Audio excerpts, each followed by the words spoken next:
Extraordinary reporter Charlie LeDuff joins us now. Charlie, you spent time in Ferguson. I just want to get from the heart, what is going on in that city and what does it speak to for a larger context in America?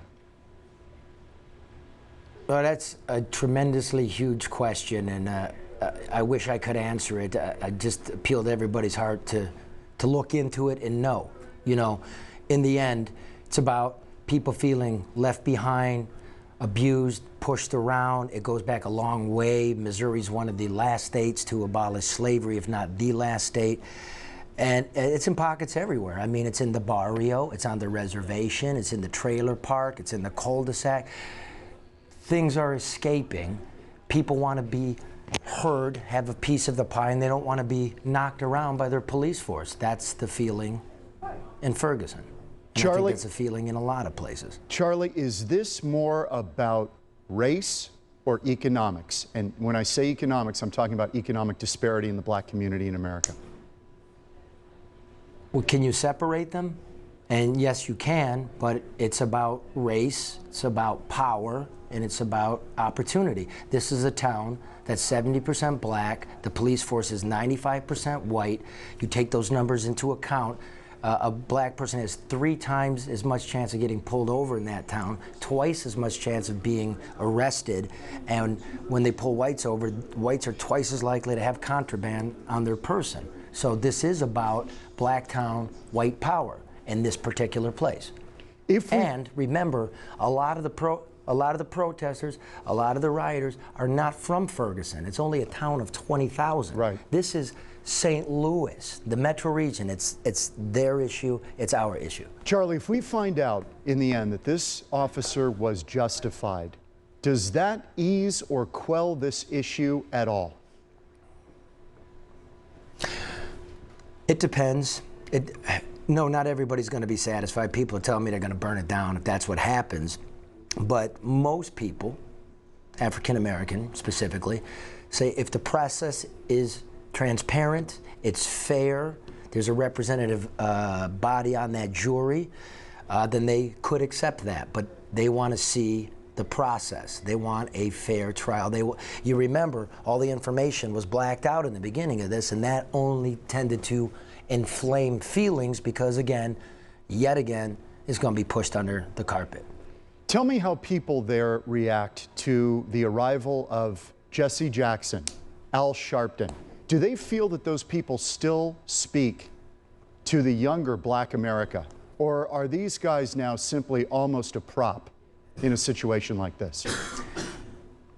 Again, when you're talking about millions of people, or not, you know, in Ferguson, you know, thousands of people, I can't say one way or the other, but Jesse Jackson, I was next to, he is respected. People want his photograph, and yet, you know, others consider him a fossil.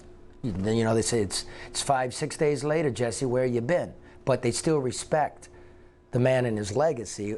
But does he have any pull within that community I was around? Not at that moment, no. In fact, the story tonight, young men like DJ, you know, there's a power vacuum, and there's our leaders ready to be born who need some help. And then you have to ask yourself, you look at the old guard, who have you groomed? Who's taken over? Well, I submit to you that that was one of the coolest, most interesting moments in my journalistic career, being next to that young man, and he looked out for me, and he's the kind of guy that I look over to. I'm proud that he's out there. Tell me about DJ for a moment, from your heart, your perspective of being around him. What did it tell you about what is possible? Well, it didn't tell me what's possible, it tells me about what is. He's a righteous dude, he's strong. He's handsome. He's well-spoken. He stared down the rioters. He almost convinced him with his mind not to do it. He lost the argument, but what you did not see in the piece tonight, because obviously it was pretty hairy and the footage isn't great and you wouldn't be able to understand it, a man came up with a Molotov cocktail. And by the reasoning of his mind, he convinced the man to put down the bomb and walk away, and it was the liquor store owned by a brown man. You understand me? So this guy is is really probably the mainstream. In fact, let me take that back. He's not. He's a leader. He's one of the good ones. They're out there. That's what it tells us. You know, don't have to be afraid of black power. You have to respect it and realize it's part of our community fabric. They just want room and they want to be acknowledged. They want to be at the table and not at the little kids' table. That's what he's about. Charlie, Reverend Jackson today said that he was concerned about what he called the flames of Ferguson spreading beyond Ferguson and across the country. Is that a concern that you share? And do you believe this is a flashpoint for a wider conflagration dealing with race in America? Yes, do you? It concerns me, yeah, Charlie, it does. It does. We've talked about it. Of course, it should. Exactly. We talked about it in our news meeting today. If an incident happened, a white officer, black subject, shot in Phoenix, what would happen right now at this point in time? It's a concern, yeah. Well, ask yourself, how well do y'all get along there?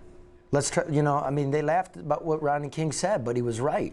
Can't we get along? And it might be a cliche to you, but that's all we got. He was right. You know, but let me tell you one other thing, not to move this off of the black experience, but according to the FBI statistics in the last 7 years, 60% of death by cop were of white people. So, you know, out of those 2,000, 4 or 5 don't look exactly right. Do not forget poor white people in this. You know, the president talked about Latinos and blacks, but there's also the native people. You know, there's the white people. There's the Southeast Asians. You know, it affects us all, and we got to acknowledge it. I mean, this is the riddle called America, man, and I'm just riffing here. But, you know, I worry for my country, for our country. Let's not lose it. Charlie LeDuff, thanks for spending some time with us, Charlie, and keep up the good work. We appreciate it. We really do. Thank you, brother. Thank you, I appreciate you. Thanks, Thank you. Charlie. Charlie LeDuff.